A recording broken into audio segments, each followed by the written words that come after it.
Welcome to the Sober Circle channel.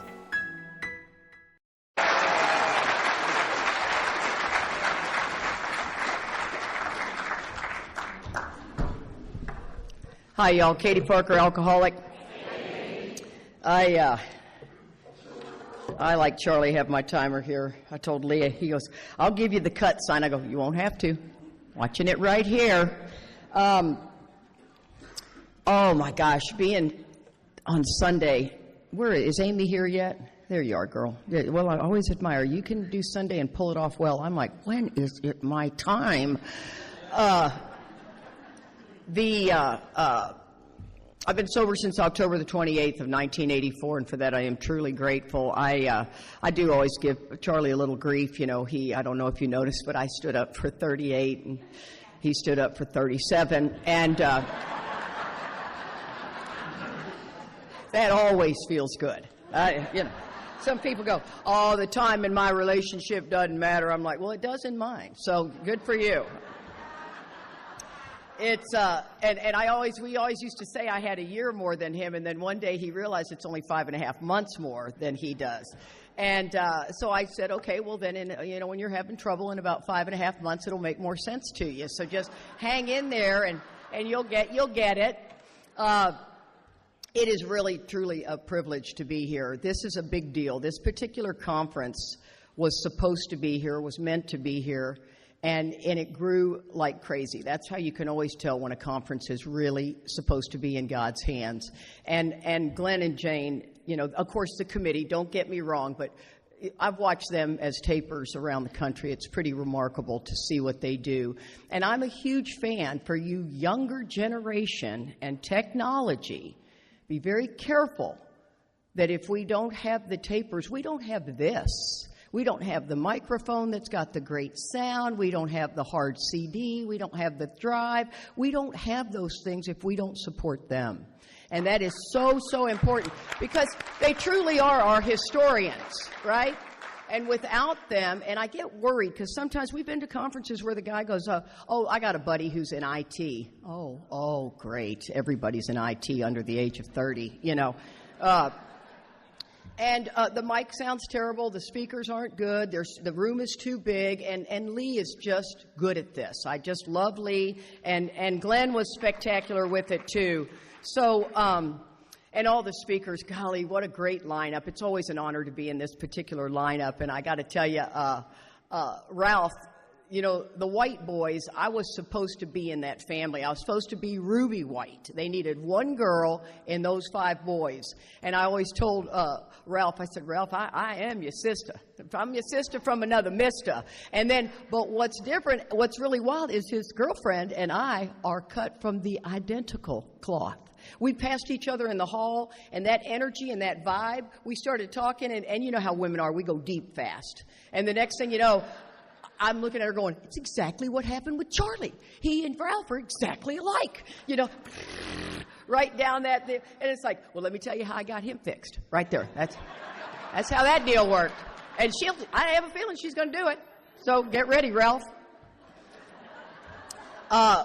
My husband, I love him with all my heart. And you guys got to witness something that we just heard, 5 days ago. And so I hope I make it through this talk without getting too emotional, because the truth of the matter is I got plenty of time to get emotional, but I just want to kind of get the deal started. So just hang in there with me. And but I got to tell you, our life is unbelievable. And Charlie was my best friend. One of the things that I can tell you is he's noticed this. My husband, Joe, I've been widowed once. I was married 20 years. My husband, Joe, had a brain tumor. And a lot of people that aren't in AA just assume he died of the brain tumor. But if you're in Alcoholics Anonymous or you know me really well, he ended up relapsing. He had a brain tumor. I took care of him for 6 years. And he ended up relapsing at 23 and a half years sober and went back out. And he was out for 18 months and then died of a heroin overdose.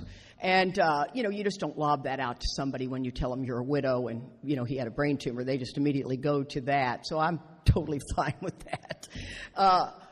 But I told Charlie, I said, God must think I'm really strong because all I want to do is grow old with someone. That's always been me. I'm not the girl that dates. I don't even know how to date.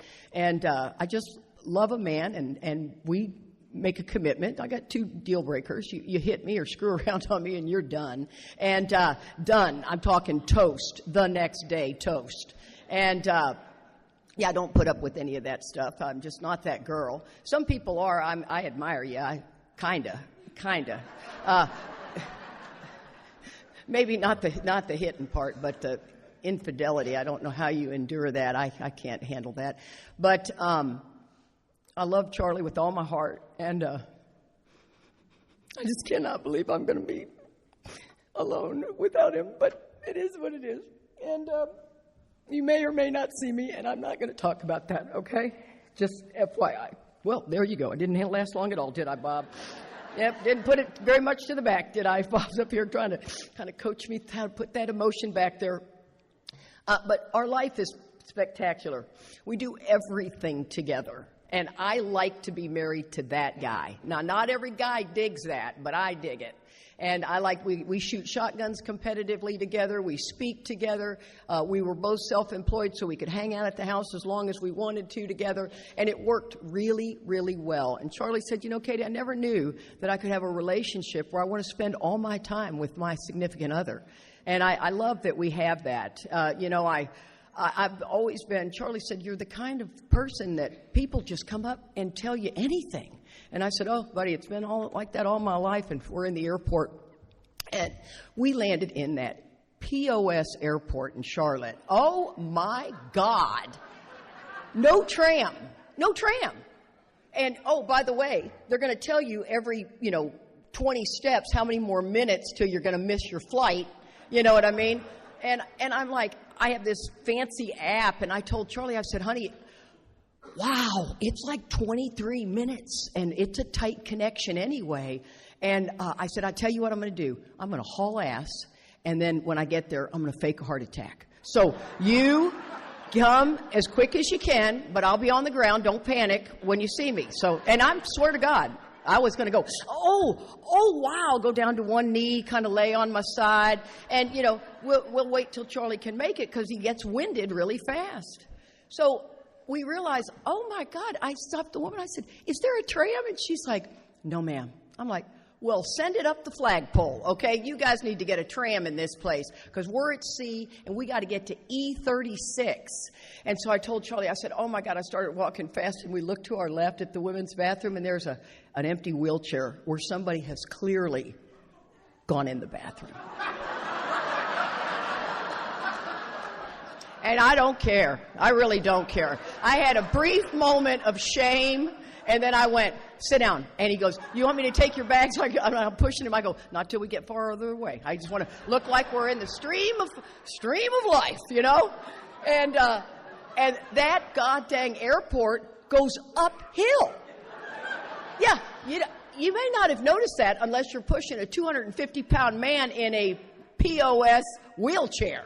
I mean, those things are not like the real deal. And I mean, and I had looked at the weather, and the weather said it was going to be snowing. So I've got my flannel shirt on. I've got my parka on. Well, that was not on Friday. Friday, it was 51 degrees.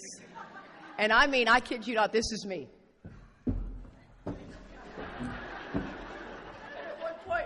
Charlie was trying to talk to me. I go, I can't talk right now. And I'm an athlete, been a fitness professional all my life. I mean, oh my God, by the time we got to the gate, they were boarding, and I'm like, I have to go in the women's bathroom. I stripped all my shirt off, everything. I'm standing there in my sports bra. I'm like, I am burning up. I mean, I had a parka on, it wasn't like I could stop and hand it to him. And I decided, since my sports bra was the same color as my flannel shirt, I would just tie it up. So I just tied a knot in it. So I got a lot of flesh showing. Let's just put it that way. And I didn't care because I'm sweating like a horse. And I come outside, and they said, start to board. Well, you got to go outside to board because you're getting on a plane about this big, And I thought, oh, boy. So I get out there, and I'm standing in line, and this guy's standing in front of me, and he turns, he looks at me, and he goes. And I thought, dude, man, I am so hot. I said, oh, forgive the outfit. I just had to push my husband in a wheelchair. I said, unfortunately, he's got liver cancer. And the guy's, he's probably about 40, and he goes, drinking? Now, that's an interesting statement, isn't it? I looked at him and I said, no, heroin. It's from Hep C. And he goes, I had a heroin problem. I thought, yeah, of course you did. Of course you did, because you're another person in the stream of life that had I said nothing to, nothing would have happened. And I said, really? And I said, well, we're actually coming to a big conference, and the next thing you know, we're talking, and then Charlie comes out, and we're getting on the plane, and he said, well, I've tried to stay sober, and blah, blah, blah, because it goes right to it, you know what I mean? I say we're involved in recovery. And then we're getting ready to sit down, and sure enough, he has to sit in the seat right next to us. I said, dude, do you see the undeniable hand of God here at work? You're in more trouble than you think you are. That's the Minute with Katie Parker. And then Charlie, I tap you in, Charlie. It's all you now. And he, first step and the whole 9 yards, and the guy took our number, and, we said we know a ton of people here. But, when the book says that we carry a vision of God's will into all our activities, that's not just being nice. That's figuring out, I believe, and this is me. I mean, some people go, whoa, she's a little over the top. So was Mark Houston. First time I ever met him, I thought, oh, dude, take it down a few notches. I've entered the world of the Spirit. I'm like, well, I don't even know what that means, okay? And but I believe that God has orchestrated every moment of my life. And if I stay awake and aware, then I see the people I need to briefly speak to, or they need to speak to me. I don't know which way it's going.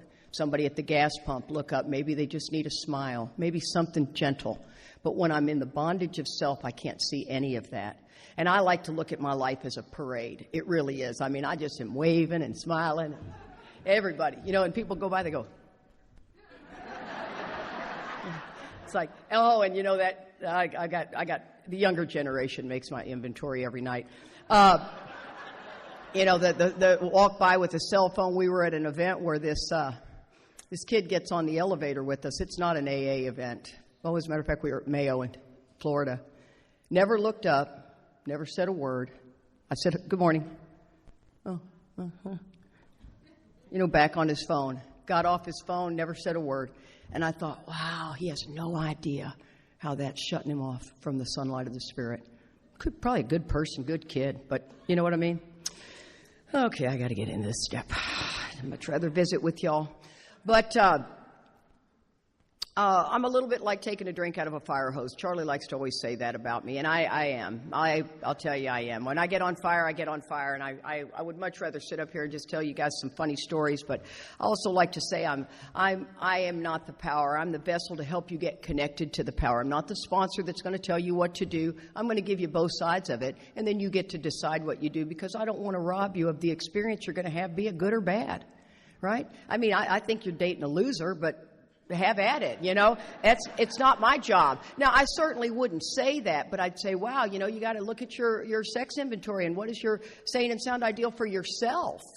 Or this guy seems to be pretty dicey, but when somebody says, well, I'm going to break up, we know that means 10 more times, right?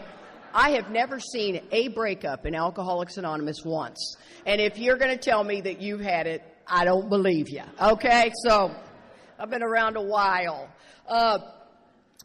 So I like to say I'm the vessel to help you get connected to the power. I love what it says in the 12 and 12. There's a direct link among self-examination, meditation, and prayer. Taken separately, they can bring much relief. So ask yourself, Mark used to say, turn statements into questions. Ask yourself, are you combining all of these together? Taken separately, they can bring much relief and benefit. But when they are interwoven, the result is an unshakable foundation for life. I did not know that for a very, very long time. For 17 years, I fell in love with the Fellowship of Alcoholics Anonymous. I came into the rooms. I had a little girl. I know pitiful, incomprehensible demoralization. She was 5 years old. I had been with the man for 8 years. It wasn't like a one-night stand. I didn't know who her dad was. I had been with him, but he was 8 years older than I was. I left home at 15. My dad and I got in we just fought like cats and dogs. I always say you fight with the parent that you're most like, right? So whatever parent is most like you is the one that you go head-to-head with. And my dad and I went head-to-head forever. And he said one day, if you can't live under these rules, you can't live here. And I saw it as a ticket out. And I left at 15. I still finished high school. I am a driven individual. I came out of the womb like, little Mighty Mouse. I think I came out, well, okay, let's get this in order. What are we doing here? And I've had a tremendous amount of self-esteem. Ralph's the only one I ever heard say that you came into this world with a lot of self-esteem. I have a lot of self-esteem. I did not drink to get more self-esteem. But let me tell you, it is a double-edged sword because I'm loud, I'm aggressive, I'm in your face, and I'm a woman. Presents itself as a little challenge sometimes. And, but so I come with, I can do it. You need that, I get it done. I can do that. I can do that. And I don't even know what I'm doing, but I feel like I can do that. I don't. I swear when Sandy Beach fell out in Midland, he literally was sitting next to me, and the next thing I know, he is out, he's white, and he's in my arms. And I thought, oh my God, Sandy Beach just died on me. And we're in frickin' Midland, Texas, okay? This is not the place you want to have any surgery, okay? You want to go to Houston, Dallas, somewhere big. And sure enough, I told him, I said, you guys, you need to call an ambulance. And this woman walks in. She goes, I'm a nurse. And I thought, okay, he's all yours. And, Sandy, they get him conscious. What have you taken? Da-da-da-da. So we're sitting there, and in walks the paramedics with no stretcher. And Sandy at the time was not getting around fast. And I thought, well, that's odd. And the guy goes over there, and he tries to sit him up, and Sandy goes back down. And I stepped in. I said, okay, that's enough. Go get a stretcher right now. Get him on that stretcher. We're taking him to the hospital. And the kid goes, yes, ma'am. Yes, ma'am. And then I try to get in the back of the ambulance, and the guy goes, oh, no, ma'am, nobody's allowed in the back of the ambulance. So what you see on TV ain't really happening, okay? You can't get in the back of the ambulance. And I said, well, then I'll ride in the front. And he goes, okay. So I'm riding in the front. Oh, yeah, I'm between the two guys. They go, so how do you know this man? And I went, he's my husband. Not a worry in the world about that. And the one guy looks at me, they were young, he goes, really? Yeah, I like him about 45 years older than me. Mm-hmm. And, oh my God, it was priceless when we got in there, because then Charlie seems to find us. And I hear him tell the woman, that's my wife. I'm like, and the guy is asking me questions like, what's his full name? It's like, well, we got married just pretty quick. Oh my God, but we got him out of there and back speaking.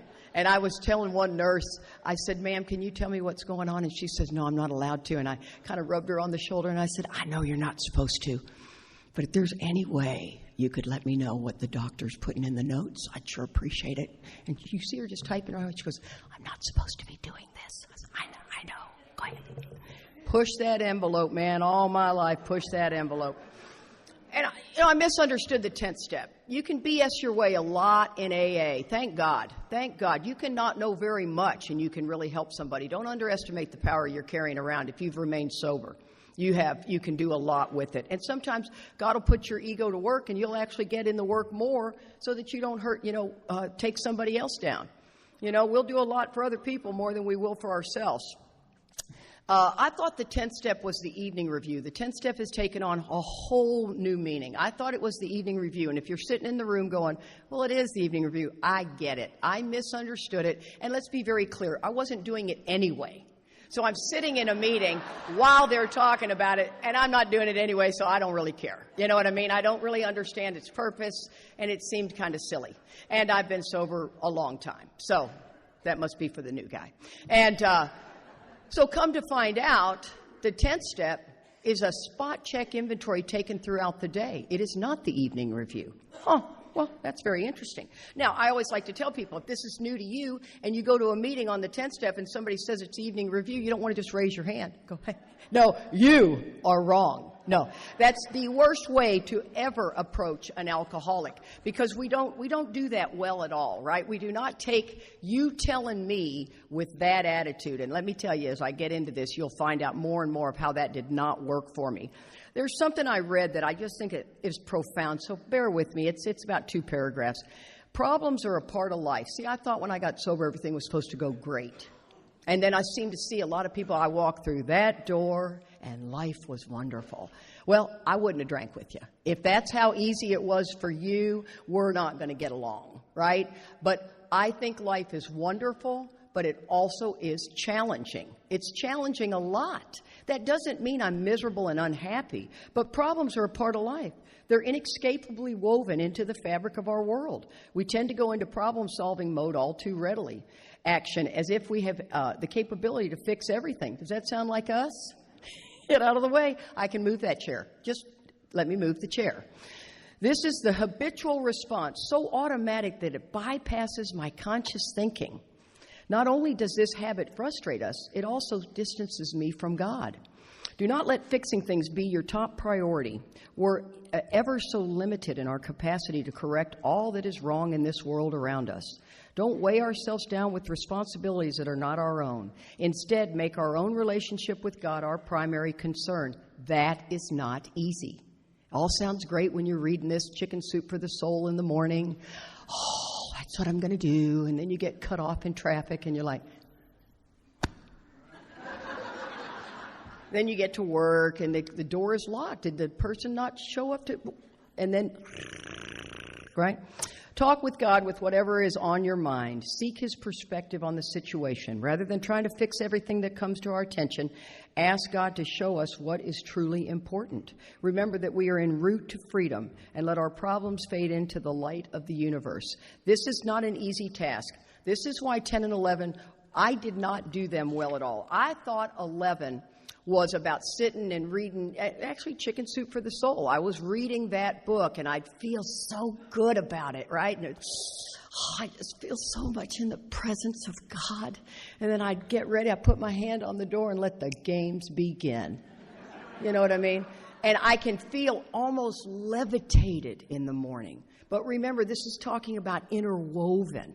What is the 10th step, right? What are we supposed to be doing? If you take the 10th step off the wall, it's a damage control step. So I always like to get a bead on somebody when they're talking to me. You know, I ask them how long you've been sober, because once again, sobriety is it's like raising kids. If you got a 4-year-old, you know what a 4-year-old's going to do. You know what a 12-year-old's going to do. You know what a 16-year-old's going to do, right? Now, some of them are a little bit better than others, but they're all, let's call it what it is, a pain in the ass, okay? I love my children, but raising them was difficult, right? I mean, it was not like you woke up every morning going, oh, God, I love my children. Oh, so what do you want? Okay, you don't want eggs, and you want pancakes, and you know what? Why don't y'all fix it yourself, okay? I mean, I was never that strong, nurturing mom, but raising kids is challenging. Same thing happens in sobriety, because it's spiritual maturity, and it comes with age too. So 20-year-olds are bulletproof. 30-year-olds, we start to look at what we want in life, where we want to go in life. Do we want to have another child? Are we going to have one at all? Maybe get a better job, maybe get more money, get a bigger house, start doing things like that. 40, you start kind of looking at it like, hey, honestly, if there's any decade I could stay in, I'd stay in my 40s. So for you guys that are 40, flip and enjoy it, okay? And then your 50s, you start looking back, you start having a couple of grandkids, you know, and then your 60s, you're looking and going, holy smokes. Wow, there is a lot of things I look at differently. And then you add the quality of your sobriety to that. It's pretty remarkable. And I really believe between 3 and 5 years of sobriety, you're still working 18 months to 3 years, I think you're still working a program based on the abstinence of alcohol, and you don't know it, and you're not supposed to. It's just the way it is. You know, it's not good, bad, right, wrong. There was a kid at our meeting one time. He got up, and Marty, my sweet sponsor, I didn't know if Maury was going to be able to make it. She has Maury as her sponsor now. I was like, thank you. Marty and I were both sitting in untreated alcoholism, and she took me through the book. It was a remarkable experience. She's just smart as a whip, and her dad was a rocket scientist. And she knew it was a textbook, and she did almost kill me. She left me in the second step too long, but other than that, she didn't. And today, you fast forward 18 years, and it's flipping remarkable. It's absolutely remarkable what our lives have done. It's mind blowing. And she's in the meeting, and this kid gets up, and he's getting his 2-year chip, and he goes, "I'm just so grateful that there was a man that understood the book, and he brought the book to me, and he did the book, and the book, and the book, and the book, and the book. And he had an answer to the solution to the problem, and it just bugged the crap out of me." And I went over to Marty and I said, "Did that kid bug the crap out of you?" And she goes, "Oh, God." And I said, "You know what's hard here is he thinks he's going to be able to miss it. He's not. He's going to hit a wall, and the trouble is when he hits that wall, he's already got all the answers. He just doesn't have the experience." And so, as God has it, he was sent to me for a 10th step when his world was falling apart. And I said, "Oh, boy, I've been waiting for this moment." I said, when you got your 2-year chip, I worry more about the guys that are so on fire that they think they're going to miss it and be able to dodge all the bullets to the guy that doesn't have a clue. That's just my opinion. And so he has become an amazing member of Alcoholics Anonymous. He's humble as can be. He's got 6 years now. But I got to tell him, be very careful with coming out with that, I call it Bavoom. Do y'all remember that cartoon? Just can't wait to shut somebody down in a meeting. And I was like that myself. Let me tell you, when the book says grow in understanding and effectiveness, I'll never forget when Charlie and I woke up. It was between 17 and 20 years sober. We're starting to wake up, and we are finding out we weren't doing anything. We were going to meetings, and if I was taking the 10th step off the wall, continue to take personal inventory, and when we're wrong, promptly admit it, right? And that looks like damage control. So I'm going through life completely asleep. I step on your toes. You startle me awake, and I go, "Oh, my God. Boy, Jimmy's really mad at me." So I go tell somebody, and they go, "You need to go clean that up." And I go clean it up, and then I fall back asleep. See, what the 10th step is trying to get me to watch my thinking. And I'm on fire, and I'm pissed. My sponsees aren't doing what I think they should be doing. And it's like, what the heck are they doing? I've told you 3 times what you need to do. And so I called Bob Darrell, and I said, "Bob, my sponsees are pissing me off so bad. I'm more angry than I've ever been. I wake up angry." And Bob, in his way, I could see him going like this. He said, "Katie, why don't you say the prayer about growing understanding and effectiveness?" And I don't know why that hit me. And I thought, you know what, Bob, I'll do that. And I kid you not, our conversation was 2 minutes. That was it, 2 minutes. And I sincerely said that prayer. Now, I've said other prayers sincerely, and God has also answered them. So it's not like you have to. But this particular one I did. And I woke up the next morning a different person. And not only did I wake up a different person, my whole take changed. And I think it was because if God were here in skin and bone, he said, "Katie, I'm going to bring a lot of people in your path.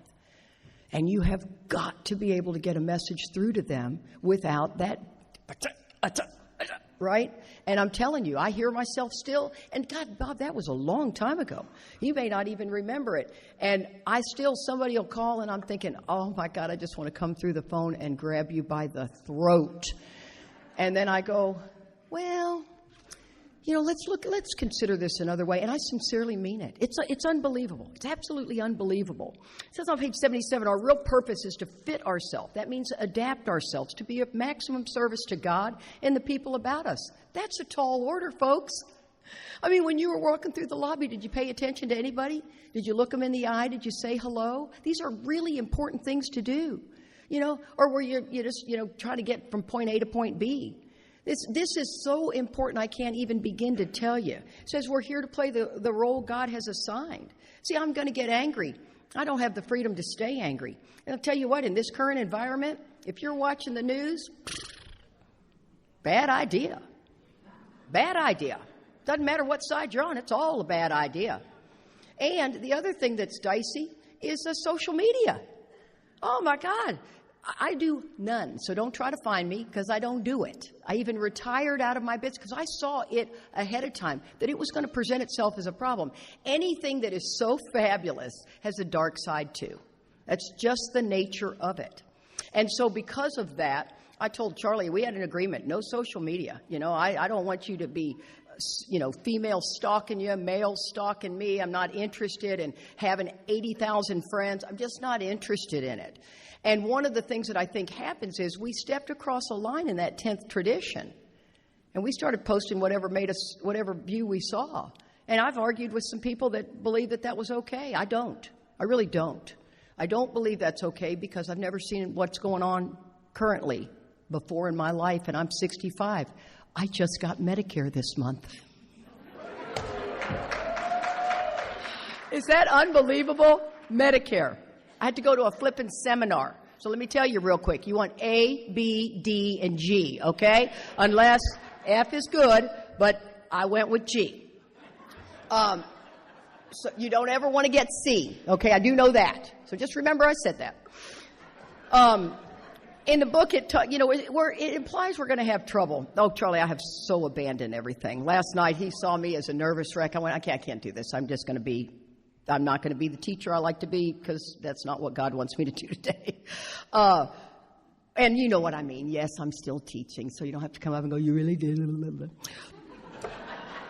I had a plan, and God abandoned the plan. Well, I didn't like it, but I'm doing it. So the book implies trouble, right? Page 25, blot out our intolerable situation the best we can, right? Crushed, Bob referred to the crushed by a self-imposed crisis we can't postpone or evade. Either God's everything or he's nothing. The deliberate manufacture of misery, God didn't do it. But when trouble comes, cheerfully capitalize on it. Really? So when you're leaving out of here and you got to go catch a plane and you have a flat tire, cheerfully capitalize on that. Gosh, God, I don't know what you have in store for me today. Obviously, I'm not catching that flight home. I mean, this is a tall order, and I like to say, you got to realize they both suck. Lack of power is our dilemma. Both of these suck because when I need $300 tomorrow, my first thought for many, many years was not to go to prayer. I'm going to figure out what I can pawn, who can I borrow it from, who can I call, who do I need. I go into self-reliance. You scare me, self-reliance. That's the nature of it. Until you begin with time, with maturity in your age, and with maturity in sobriety, you realize it all worked out no matter what when you took your hands off of it.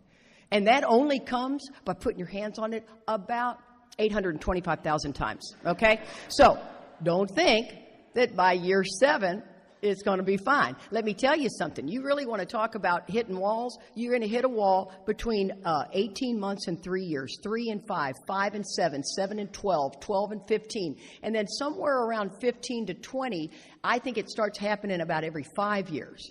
And these walls are different. They're kind of like, well, you women will get this one, having a baby. Of course, in this day, maybe you men will have a baby too. God knows. I don't know. But when you have a baby, your first one takes forever because the area has just never gone through that. But by the time you have your fourth, that thing is like Schlitterbahn, right? And so these walls that you hit they seem to be forever, and then you get through it. And then they're just faster and faster, but they're intense. And you can't figure out what's going on because 10 and 11 get stale. They get very, very stale. And I don't answer the 7 questions in the evening review because it's too stale for me. Instead, I write something more about where am I resentful? Where am I selfish? Where am I afraid? And I, most of the time, scribble out a 4-column inventory that Marty never even gets to see because I see so much already in the inventory. And I get freedom just right away because the minute I understand that I'm a hypocrite, I'm completely free. I'm judging you for something I did exactly the same 6 years ago, maybe 4 weeks ago. It's unbelievable how this deal happens. So it says lack of power was our dilemma, but where and how are we to find that power? Well, that's exactly what this book's about. Its main object is to enable you to find a power greater than yourselves, which will solve your problem. You see, the reason we're so lucky in Alcoholics Anonymous is because we are the number one program, right? We are the ones who set up the 12-step fellowships for everyone. We are the book that is written for us that other people might use. They might relate to it, but it's my book.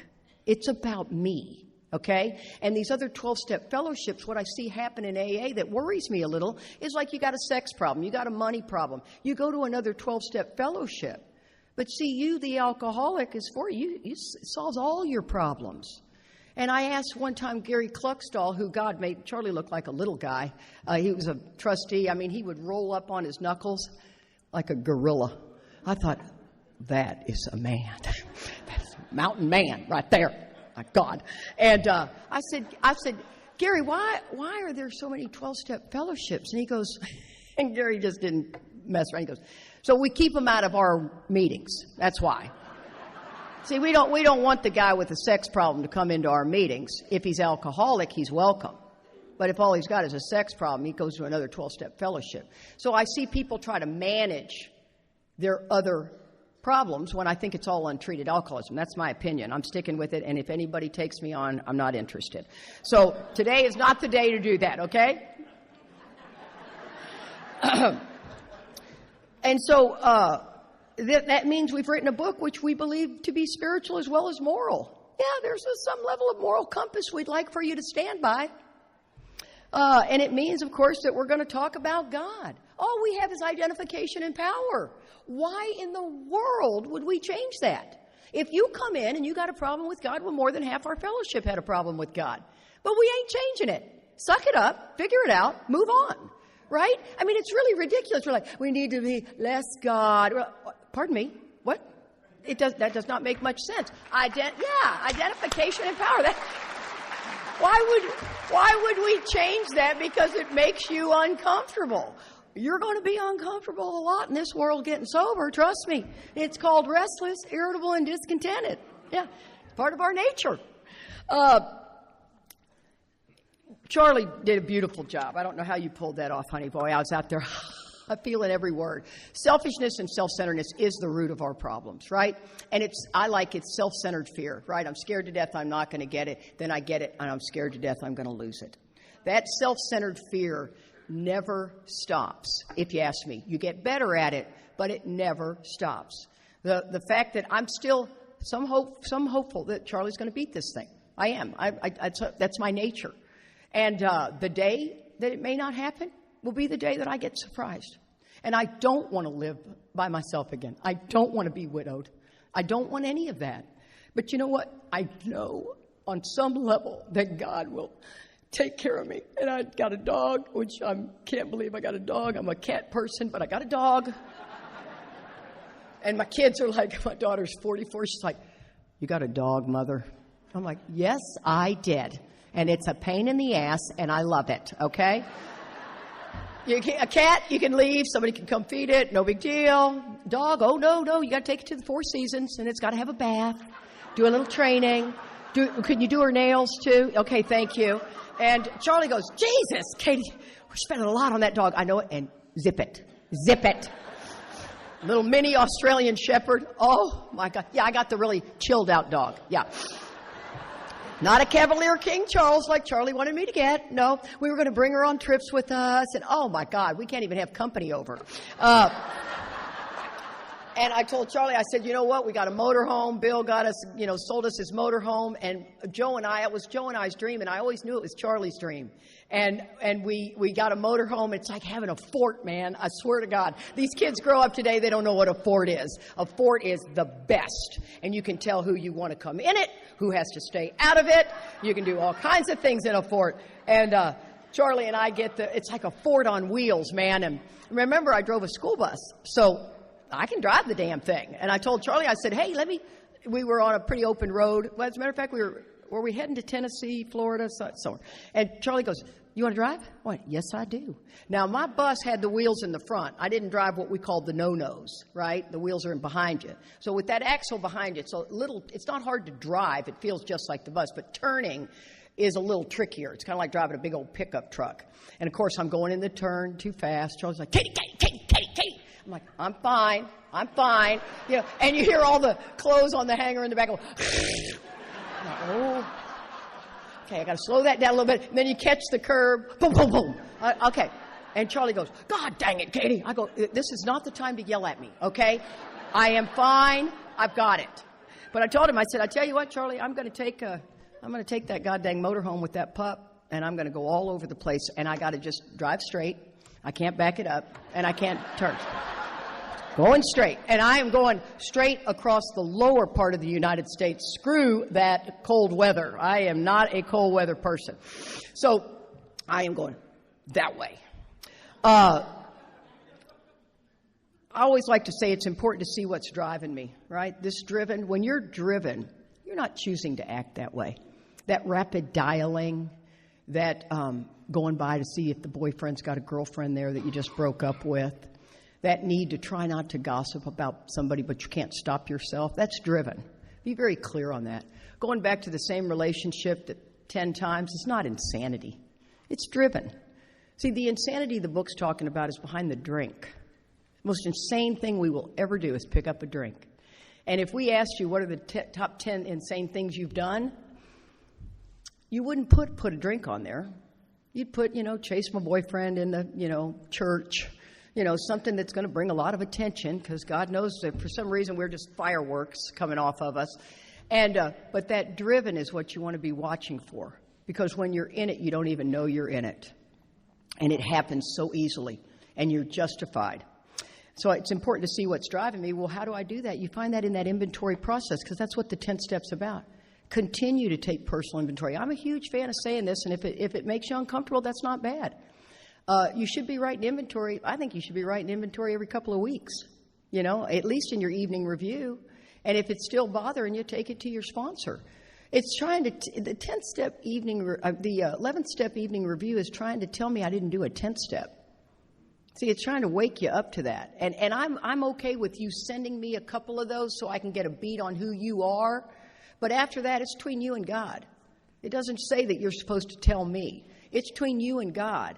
And then if you can't get somewhere with that, then you bring it to me. But I think that that's really important because the 10 steps 4 paragraphs and the 11th step is 2.5 pages. And they are profound what they're trying to teach us. So these old ideas, these values, that's what an old idea is. And remember, not all old ideas are bad. I'm a good mom. The only problem is I'm a better mother than you are. See, that's when it becomes a problem. See, I'm a good AA, but I know I'm a better AA than you. You know what I mean? I mean, come on. There may be some truth in some of those people that I'm talking to, but that doesn't mean all the time. But I've got an ego that tells me it all the time. I always like to say the difference between God's still, quiet voice and the ego is this is the ego. You don't have to do that. Whatever. And this is God's voice. No. Stop. Stay. Come over here. That's God's voice. And let me tell you, we could hear it drunk and sober. Just think about it. When you were drunk, you knew not to get in that car. When you were drunk, you knew not to go through those doors because there's trouble on the other side of those doors. You're driven, you can't stop it. It says, otherwise I go into self-reliance. No God, no inventory, no nothing. And I'm going to keep it to myself. I might go to a meeting and share it and think, oh, God, that felt so good. I left it there. Whatever. You think you can just say it and leave it? Boy, I wish I could. Marty's always so good. Marty knows me so well. And when Charlie was getting his liver resection, when we found the first tumor, Marty and I stay in very close contact. And Marty was a good friend. She was not a best friend, but she was a good friend. And I knew enough back when I asked her at 17 years to sponsor me. I said, Marty, our friendship is going to have to go by the wayside a bit. Because what happens for me, and it happens for her, and she knows that, is we lose perspective when I get too close to you as a friend. Because now I don't really like the clothes you're wearing. I don't like the boy you're dating. I don't like the way you're talking in public and, all of this stuff. And Marty's like, totally get it, Katie. I totally get it. And when Charlie was in the hospital, it was difficult. I mean, I was able to stay with him for 10 days.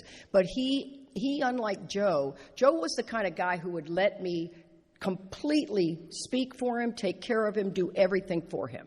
Charlie likes to do it himself. He's very much more of a man's man than what Joe was in that area. Joe did like to let me take care of him. And so when I told Charlie he's hooked up to all these machines, he's in ICU for 4 days, and remember, all the hospitals are understaffed. Badly understaffed right now. And so they're not even supposed to let you stay in ICU, but they're so understaffed they did.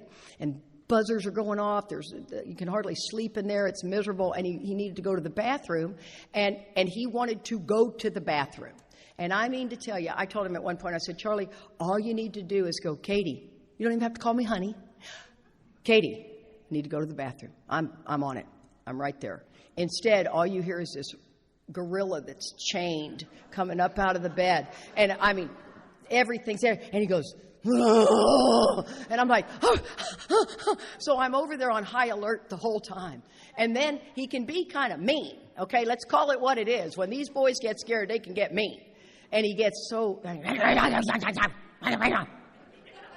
thought, oh, I'll leave your ass right now, okay? You'll be yelling at me. So I'd go down, run down the hall. I'd get in the bathroom. Call Marty. Half a ring. Honey, what's up? I go, he's just so mean. I can't believe it. Oh, my God. Thank God for Marty. She's like, honey, I know. She always says that, honey, I know. She always just gives you that real gentle. And then she goes, now let's talk about this. And I'm like, okay. Obviously, she's coming at me. The inventory process, regardless if it's the 4th step, the 10th step, the evening review, and the 11th step, it's a life or death matter. You get enough resentments, that door looks really good. You get enough resentments and the gifts of sobriety come to you, you end up leaving AA. I mean, the gifts of sobriety start to come to you really about after 5 years. Some of them come earlier, but I'm talking average. And then by 10 years, you got 2 kids now, and you got a better job, and you're traveling a lot, and AA is just too much. And that person might make a conference or 2 from time to time, but the gifts of sobriety will always pull you away. That's just the nature of it. And let me tell you, it's tough. It's very, very tough. And not everybody falls under that category. I certainly did. But it's really tricky. It says no business which takes no regular inventory usually goes broke. Almost none of us like the self-searching, the leveling of our pride, the confession of our shortcomings, which this process requires. None of us. So, when you don't want to call your sponsor, well, none of us do. But the gift comes when you do it. It's people, I don't really want to write inventory on it. Well, rock on, man. Just stay out of my airspace because no, thank you. You know what I mean? I have never had a sponsee say I don't want to write inventory on it. But what I tell them is, look, you need to write inventory on it. If you didn't get freedom and you only got relief from us talking, scribble out an inventory. It'll take you 6 or 7 minutes. That's it. I'm talking, Ralph said, your thought, just write it down real quick. Just write it down and then call me back because I got some time. And call me back in 45 minutes. And if you call me back in 3 days, I might not get back with you right away. I told you 45 minutes. You said you had time, and you didn't do it. See, I'm not going to put my world on hold for that.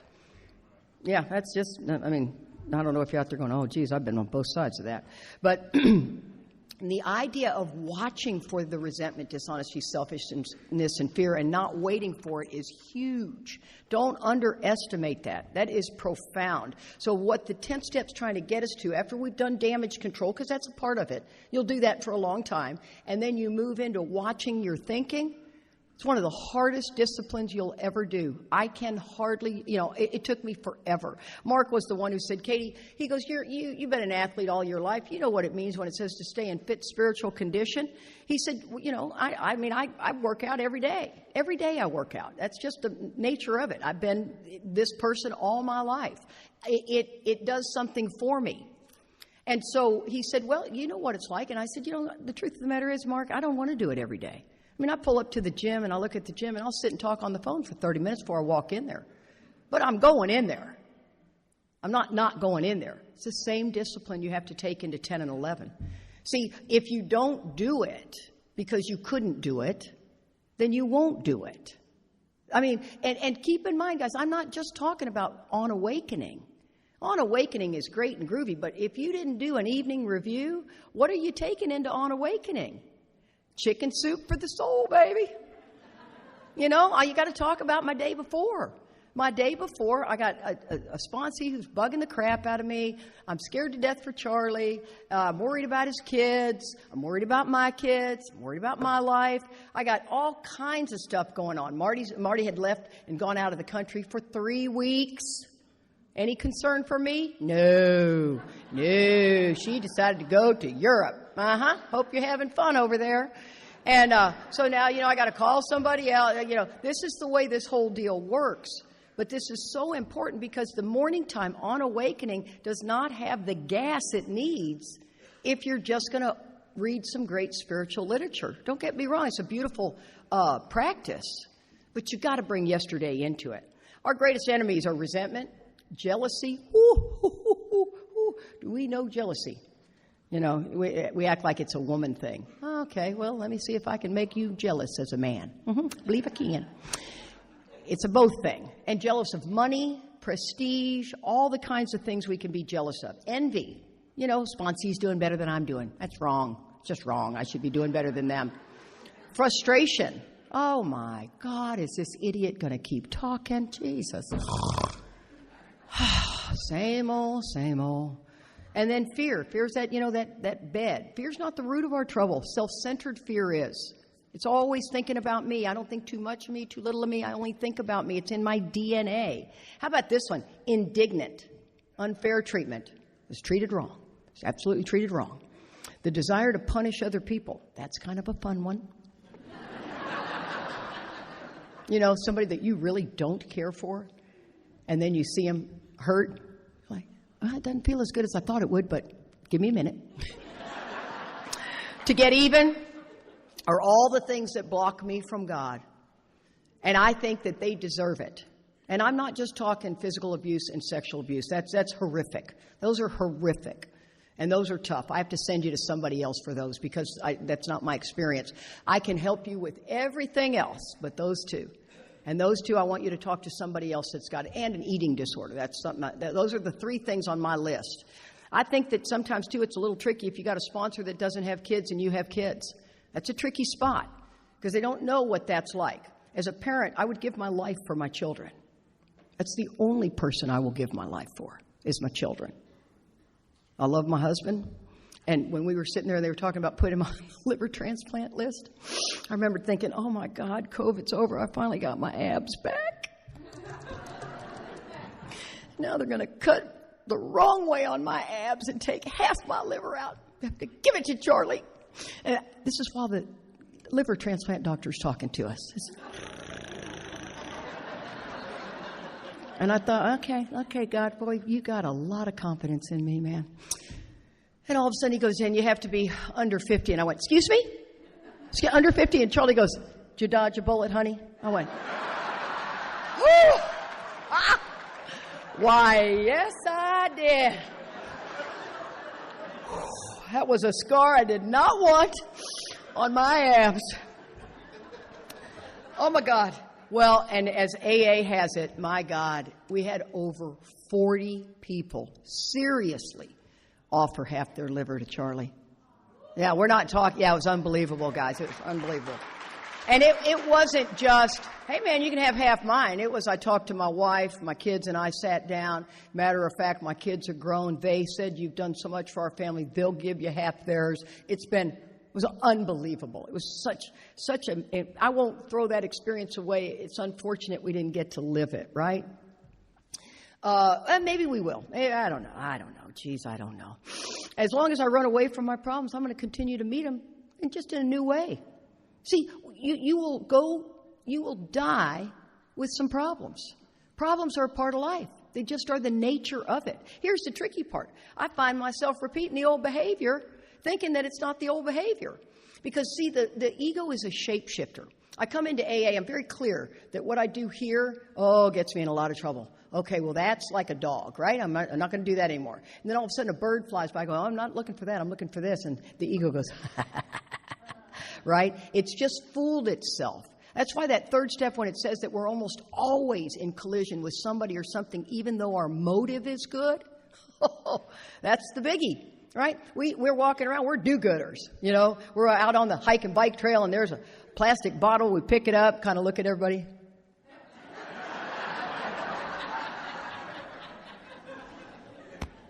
It's all right. I'll take care of it. You lowlifes just walk past that bottle. You know what I mean? I mean, that's just the way we are. We let you in traffic. We want you to go, thank you. We got all kinds of ways that shows up. So you got to be careful. It's a shapeshifter. That's why the continued inventory is crucial. My life is a demonstration of my inward condition. I thought we get the outside set up, figured out, kids right house, right schools, everything's good, right jobs, and it's an inward deal, and I'm unhappy. Bob had always said that there's wealthy men. He knew a wealthy man, bazillionaire, and ended up committing suicide in sobriety. So it's an option, guys. It is absolutely an option. We're fooling ourselves. When Joe went out, I was shocked. I thought we had this down. Now, I knew that relapse was a possibility. I was shocked. And then you almost lost me. I almost drank at 17 years. I was 50 yards away, right where that exit sign is. There was a Heineken bottle. I was at an outdoor concert. It was the first Austin City Limits outdoor concert. REM was playing. They'd asked me to come backstage. Got my cowboy hat on, my crocheted halter top, my little short shorts. I mean, I am so hot. And I walk by their fenced-in area. The guy goes, hey. Yeah, I'm like, me? I go over there, yes. And he goes, we'd like you to come backstage, blah, blah, blah. I go, you know what, guys, I can't do that, but very flattered, thank you. And then something happened and something snapped. And I saw that Heineken bottle. And I'm talking, that mental blank spot was there. If you'd have told me that morning, were you going to pick up a drink? Absolutely not. I am in Alcoholics Anonymous for 17 years. No, thank you. I do 5 meetings a week. No, don't work a step. I sponsor 6 people. Yeah, didn't even protect me. And about halfway to that Heineken bottle, my phone rings. And it was a dead cellular area. You'd hear people walking around.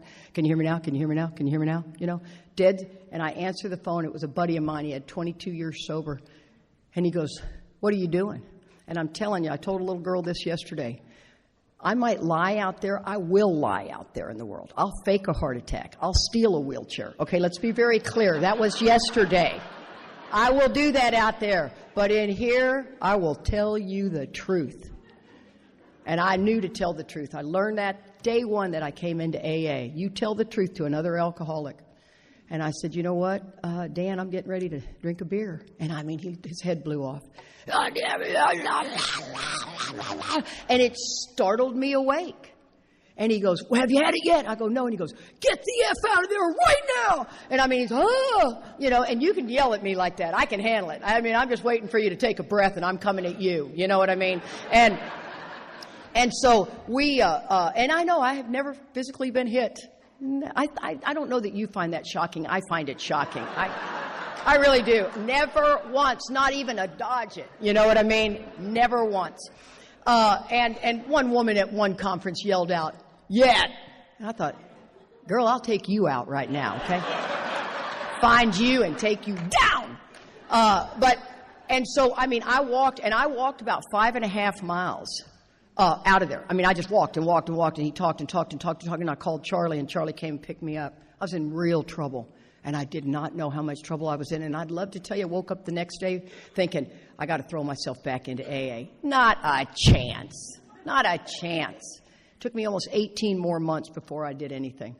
Before God, once again, sent another. He sends lifeboats every day. I just push them out of the way. Every day. We don't even see them. It's very, very interesting. The other cool thing about what we go through, God is always using me to grow. To the day I'm off this planet, He will use me to grow. Don't think you've outgrown all your defects of character. Don't think you just only have a handful. That is delusional. You scare you bad enough, and you will behave poorly sometimes if you scare me bad enough. Charlie and I shoot shotguns competitively. Now, there's something that you've probably figured out about me. I am very competitive. I mean, off-the-chain competitive. I drive a very fast car. I like to be the first one at the light. I like to get past you as quickly as I can. I'm bobbing and weaving, right? And very, very fast car. And I got the dog in there with me. She's Where are we going, Mom? And so these are the kind of things that I like to do. I have probably got dyslexia. It was never around when I was in school. I was born in 1958. I probably am dyslexic. There's something clearly wrong. I have a learning disability of some kind, and I don't care. I'm not going to try to fix it. I'm going to work with it, right? I have father-daughter issues because my dad and I fought like cats and dogs. Everything I touch seems to turn to gold, and I've got good self-worth. Okay, so this is me going into the shooting community. Now I'm running with all these cowboys, and I've always been a tomboy all my life. And in this particular community, I'm thinking, you know what? I'm an athlete. I'm good at everything I do. This sport, I am going to do so well. So not the case. This is a mental sport. Well, I never did mental sports. So it's like golf. It's golf with a shotgun, right? And so the little clay pigeon comes out and we do sporting clays. And Charlie's good at everything he touches too. And I'm deeply competitive with Charlie. I want to beat him all the time. And he wants to beat me. Don't fool yourself. Okay, this goes two ways. And so we get in this sport, and the next thing I know, I'm thinking, oh, God dang. You know, it starts with master class is the highest, double A, B, C, and D. And you start in D and you work your way up. I have been in this sport for 12 years. I am only in A. And do you have any idea how difficult it is for me to go shoot with all my buddies and do terrible? I mean, I'm talking painful. I have turned around and my eyes are just water, up. And these are cowboys. They're like, oh. Nobody's going to go, ma'am, are you okay? Oh, they don't want none of that, right? My one buddy, he looks like Paul Bunyan. He's gigantic, and he goes, I've never seen anything like it, Katie. These men just go, whoosh. And I'm like, oh, my God. And I told Charlie, I said, God has used every ounce of my shooting. I've had the best coaches you could have. I've got the best gun you can have. Charlie started buying me ammo by the container, for God's sakes, in from Italy. I go every day, me and my dog. I mean, I am disciplined like you wouldn't believe. I am going to succeed in this sport. No. Wow. And poor Marty, she's listened to so many calls to where I go, I don't even want to go to a tournament. It's too embarrassing. It's too humiliating. This is terrible. I'm busting my tail out here. For what? It's a fortune, and you don't win anything. It's me against me, right? I'm telling you, if you've never done a mental sport, you got no idea. So then I got my dyslexia, and the coach goes, and they're the best coach. For God's sakes, Katie, that trap is 15 yards away. Well, you've already lost me on 15 yards. Right, women? North, south, east, west? I got no idea. When I said I'm going straight, that might go to Pittsburgh, okay? I have no idea what north, south, east, west is, right? Now, if I look at the United States, I know, but I don't know where I'm standing. So that's a 15 yards away. I kept saying feet for about 6 years. 15 yards away, and it's going quartering, but then it turns into a crosser. So you have to hold your gun farther out for that. Blah, blah, blah, blah, blah. This is all I hear. So I thought, well, I'll take a bunch of notes. Well, the coaches are like, wow, I've never seen somebody take so many notes. I know, that's the answer. No, that's not the answer. Every bird has a different setup. And Charlie was trying to help me, but he would use the parental tone. Well, I left home because of a parental tone. Katie! I have a firearm in my hand, honey. You don't want to do that to me. This is not good. My head blows off. Then another couple that, oh my God, these guys that have girls and they're big, hunters and whatever, they've made these girls be that. And I love it personally. These girls want to be that. And this little girl comes in and she's really pretty good. And we're about here and she's like, and she I just am eating her dust. She is a remarkable shooter. She is a lovely woman. She's 18 now. She was 13 at the time. And I love her dad.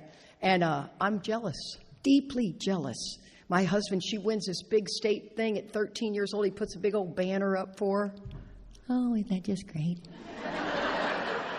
I pull in. Of course, Marty, you're not going to believe what I'm looking at right now. My husband's tacking up a banner for someone else. Not me. Nope, not me. And God has brought me to a place that I did not know was possible. Just about 3 weeks ago, I turned a corner. And all these boys I'm shooting with are like, wow, Katie. And, every man says, I can help you. Oh, every man can help me. And I'll be darned. It was really amazing. One man was able to help me. And I've turned a corner, and that's the beauty of what God does. I'm going to go about 5 more minutes. Y'all just hang in there. Already told Lee. I do want to do a quick 10th step with Marty and I when Charlie was having his throat problems. I am who I am. I'm toned down. I know it's hard to see that. I really am toned down. I've done enough inventory with Lorenz that I take the high road. I don't pick fights. I don't do all that stuff.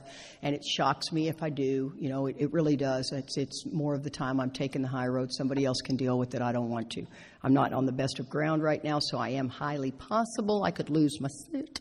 But so Charlie is in the doctor's office, and he does the doctor way different than Joe did the doctor. And he just doesn't tell him the truth. Are you using much nose spray? He goes, nah. Well, he uses it about 4 times a day. Afrin. I'm a holistic gal. Afrin. Not good for you, right? And he says, are you clearing your throat much? And he goes, no. He clears it so much in the morning you can't even have a conversation with him. And that day, we had to go every 3 months for his throat. We thought he had throat cancer. And that particular day, I thought I was spiritually fit. And I guess I wasn't. And when he walked out, I just looked at him and I said, we have to drive to San Antonio. We have a whole deal. We go to the outlet mall, and we go to our favorite restaurant. We have breakfast, the whole 9 yards. And I said, Charlie, you are a big, fat liar.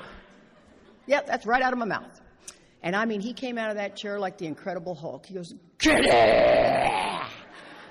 And I thought, and I'm crying. And ladies, that cry that you don't want to be crying, and it's hysterical. And that one. Okay.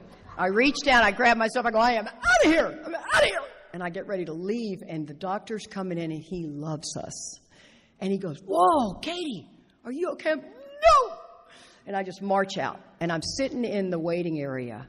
And I know I've got to get in touch with Marty, but that was the time Marty had a big high-end job, and she's, court reporter in criminal court, and big deal. And I even asked the judge, is there any way she could put that on hold for just once? Judge Kuzurik's like, no. So I have to text her. She's quite the texter. I am not. So I'm out there. I'm hysterical. The doctor has just walked into Charlie's room. It says, Marty, I need a new toolkit for a sick husband. We're at the doctor's office, and I just left the room. I can't stop crying. I must sit there and be submissive. I can't do that. He does not give them enough information. Now, if you've listened to a lot of inventory, you just heard my old idea. I can't be submissive. I'm scared to death he's going to force me into being a submissive woman. Do you ever see anybody ever going to make me be that? When I'm scared, I think so. Not going to happen. But at that time, I think so. He doesn't give them enough information. Marty immediately texts me back because she knows we're going to the doctor. I've told her. I keep her in the loop of my life. So if I call you, this is not let it go to voicemail and you look at it 4 hours later. Oh, honey, I'm so sorry. It must be so painful. She gives you that little pet. And then she just knocks your head right off, man. I'm sure he's scared, maybe even terrified. None of that's about you. How can you be helpful? Are you in the doctor's office treating him like he knows nothing?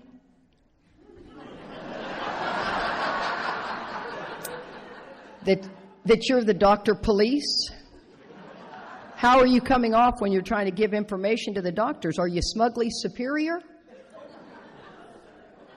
Well, I instantly stopped crying, which actually scared me, because I thought, am I crazy? Oh, my God. Hysterical to stop. And all I could text back was, yes. Marty wasn't done. Stepping on his toes, are you? Well, if not you, who? Cloaked in a good motive. You have all the tools, hon. Just use them. I know hospitals and doctors are some traumatic stuff for you, and you go on super high alert. This is a new day. And I shot her a text back and said, thanks. And the best part of this is Charlie walked out. He wasn't done with his appointment. This happened in 5 minutes. Because I know it says immediately talk to somebody. Immediately talk to somebody. There's 4 very strong directions, right? And he walks out and he says, honey, please come back in here. And I looked at him and I got up. Otherwise, I couldn't have. My feet would have been in concrete. It just doesn't work that way. At least for me, it does not work that way. That 10th step says we're to talk to somebody at once, right? Make amends quickly if we've harmed anybody. I normally can rattle that thing off, and right now I'm just drawing a blank on it. Ralph, help me out. The 4 things we're supposed to do in the 10th step. Ask God is the last one, right? Someone, yep. Well, we're supposed to do everything but yell at him. Okay, so. There you have it. Okay, I promised you guys I was going to wrap this up, but I don't want to wrap it up without quoting something that Bill Wilson said. The 11th step in the evening review tells you to look at your 10th step and write it out. It doesn't say you have to write it out. I'm a big fan of writing it out. And I love writing love letters to God. I love doing all that God expects me to do. We have an amazing, amazing relationship. I hear the undeniable voice of God all the time. Emmett Fox is my teacher, has always been. It says, my friend promised when these things were done, I would enter upon a new relationship with my Creator. Ask yourself, is that what you're doing? Is that where you are? If you want to be there, it's available. See, turn statements into questions. That I would have the elements of a way of living which would answer all my problems. Belief in the power of God, plus enough willingness, honesty, and humility to establish and maintain the new order of things were the essential requirements. No suggestions, requirements. I must turn in all things to the Father of light who presides over us. While I laid in the hospital, and the thought came to me that there were thousands of hopeless alcoholics who might be glad to have had what had been so freely given to me. Perhaps I could help some of them. Then in turn, they may work with others. I hope that still gives you goosebumps when you hear it. Thank you, God. Thank you, Bill Wilson. It's been a real honor and a privilege to have me. Thank you.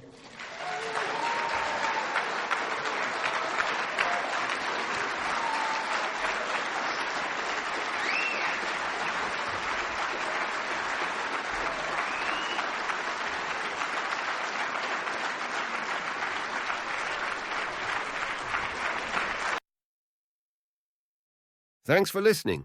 Please support the channel by liking and subscribing.